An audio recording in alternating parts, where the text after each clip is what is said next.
what's happening. If ain't gonna be about old John Leguizamo, and I don't think I had covered this one, but I'm gonna talk about it if I haven't, and if I did, I'm gonna do it again. But I don't know, I can't remember because I was thinking about it and I didn't think I had gotten into it. He recently was complaining about he had a hard time watching Al Pacino play a Puerto Rican in Carlitos Way. Now, I like that movie. It's almost 30 years ago. I thought it was underrated. Uh, Brian De Palma directed. I remember it came out in '93. Actually, and Sean Penn, like Jewish afro he had. That was cool. That was one of Sean Penn's best roles, is that corrupt, janky lawyer. And there was some other familiar faces. Well, Al Pacino, I played Cuban in Scarface, and you know how Hollywood likes to throw faces and places around, even if they got people. It's about selling the brand. But John Leguizamo, let's cut to the chase. There are white Puerto Ricans, and then people come in all different shapes and colors and what have you. But John Leguizamo has never been on Al Pacino's level. He's a decent side piece actor, but he's not top tier.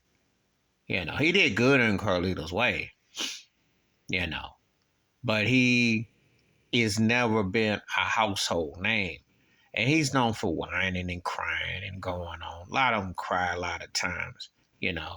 I always say, step your game up. Hollywood likes to play along racial lines and things like that, you know. But he'll never be Al Pacino. And he made a bag. And not only crying 25, 30 years later after the movie came out, you ain't say nothing then. You know good and well that if you could sell tickets, they'd have had you as the front man. They may have had you in the lead. You didn't have the range as Al Pacino. You've never been on that level, you know.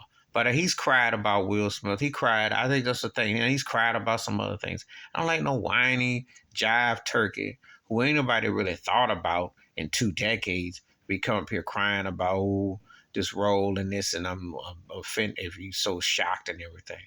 No, you know how Hollywood gets down. But you also have to have some kind of range. You have to have some kind of believability and credibility. And Al Pacino got that street vibe, you know. He got that street. And it's just the fact that it sold the movie and people dug it. And they like Al Pacino using them kind of roles. John Leguizamo got some talent, but he can't carry no. He couldn't carry Al Pacino's beard in that movie. Okay, let's just keep it a whole 100. And that's when Al was past his prime and his peak. He was still good, but he was past his prime and his peak. But it still wasn't even close.